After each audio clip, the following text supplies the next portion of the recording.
Tofudan here again, and I'm going to rank all the weapon types in Genshin Impact.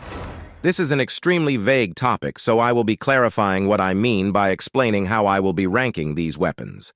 All characters are exclusive to using one weapon each. This means that weapon type is actually fairly important to how relevant a character is.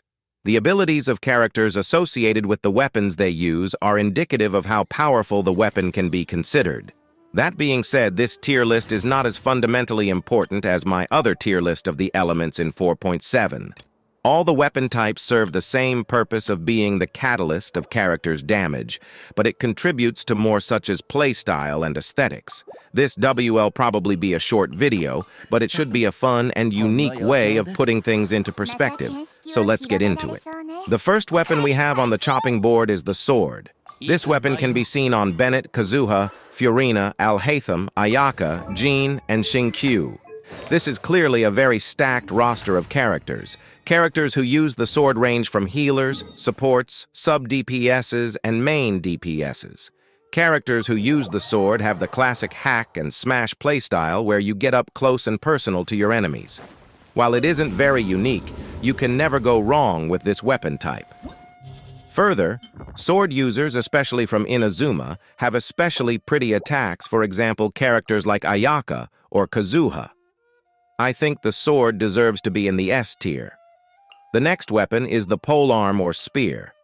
Some characters who use this weapon are Xiao, Hu Tao, Arlecchino, Shogun, Zhongli, and Xiangling.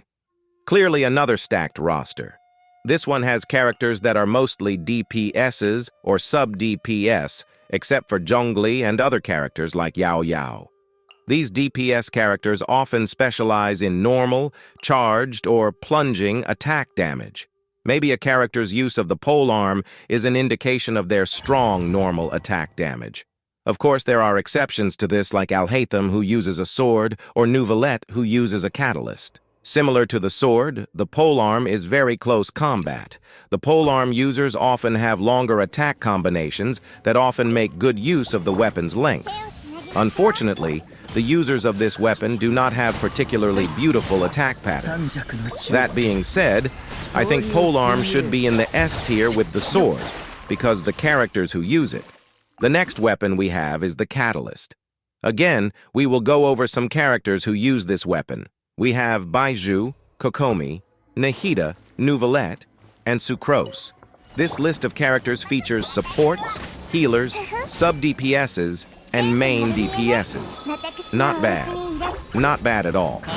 I feel like there are certain catalyst characters that are superb DPSs like Neuvillette and sometimes Ryotli. It seems Catalyst is a very support-chalk healer, sub-DPS weapon. Catalyst users often are not actively on field because, as I mentioned, they are usually supports. When they are on field, they have decent range and often have beautiful attack combos such as Kokomi or Nahida. After analyzing this weapon, I feel like it's a lot better than I anticipated, but something about Catalysts doesn't really stand out to me, so this is going in a very high A tier. Our second to last weapon is the bow. I think this might be controversial, or at least a bit difficult. Characters who use the bow are as follows: Ganyu, Lini, Yellen, Fischl, Venti, and Tignari. I feel the same way I did for the Catalyst. The bow is a lot better than I thought. Sub-DPS, and DPS characters pretty good.